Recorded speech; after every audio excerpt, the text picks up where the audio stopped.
Raghav ji USA से। राधे राधे श्री हरिवंश। राधा वल्लभ श्री हरिवंश। गुरुदेव भगवान आपके चरणों में कोटि कोटि दंडवत प्रणाम।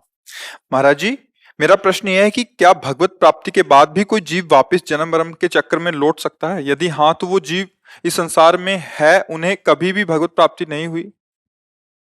भगवत प्राप्त महापुरुष भगवान की आज्ञा से जगत मंगल के लिए आते हैं, कर्म बंधन युक्त होकर के नहीं।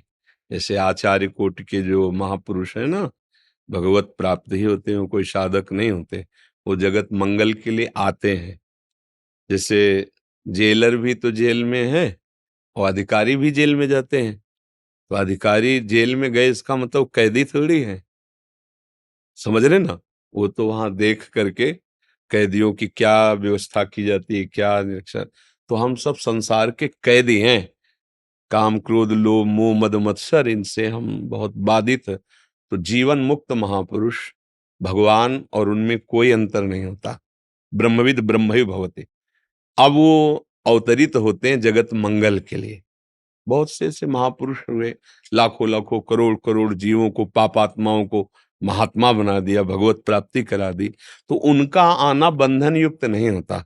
जैसे अपने लोग कर्म बंधन से आए, वो कर्म बंधन युक्त नहीं होते, वो तो जीवन मुक्त महापुरुष होते हैं। हाँ, जो कर्म बंधन से युक्त आया और सत्संग और भजन प्रभाव से जीवन मुक्त हो गया, अब तरंग समा गई समुद्र में, अस्तित्व ही नहीं रह गया। तो अब वहां जन्म मरण का कोई बात ही नहीं है। भगवान और भगवान के भक्त भगवत समान होते हैं। भगवान अपने जगत मंगल के लिए अवतार जैसे लेते हैं, ऐसे उनके भक्त अवतरित होते हैं।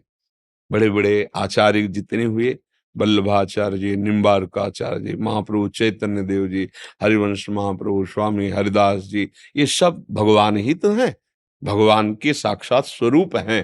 तो इनमें जीवन मुक्त होने वाली बात ही नहीं, ये तो भगवान ही ईश्वर कोटि के हैं।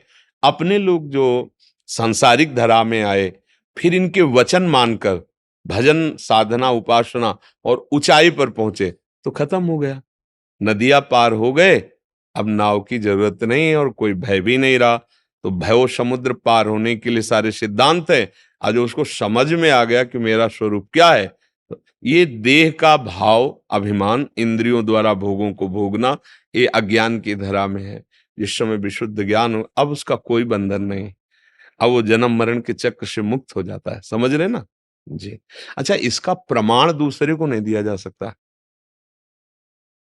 क्योंकि अनुभोगम में भजे जय संता, ये अनुभूति का विषय, इसका प्रमाण थोड़ी दिया जा सकता। हाँ, कुछ बाय लक्षण ऐसे हैं जिनसे जाना जा सकता है कि क्या स्थिति है, वो भी वो जनाना चाहे तो नहीं। बाय लक्षणों को बदल सकते हैं, वो अपने को छुपा सकते हैं। वो कई ऐसे महापुरुषों के चरित्रों में जैसे बाय लक्षण है, मान रहित, मोह रहित, किसी भी प्रकार के किसी भी विषय के संयोग में आने पर विषय भोगने की इच्छा ना होना, नाना प्रकार की विपत्ति, नाना प्रकार की सुख संपत्ति, दोनों में विचलित ना होना, कभी महलों में है तो कभी फुटपाथ में, लेकिन कोई फर्क नहीं, एक समान, एक पूजा कर रहा है, गाली दे रहा है, एक समान। ऐसी भगवत प्राप्त महात्मा की स्थिति हो जाती है। शत्रु मित्र सम जानी, मान मान अपमान सम, दुख सुख लाभ न हानि, एक अद्भुत आनंदमयी स्थिति। समझ रहे हैं आप?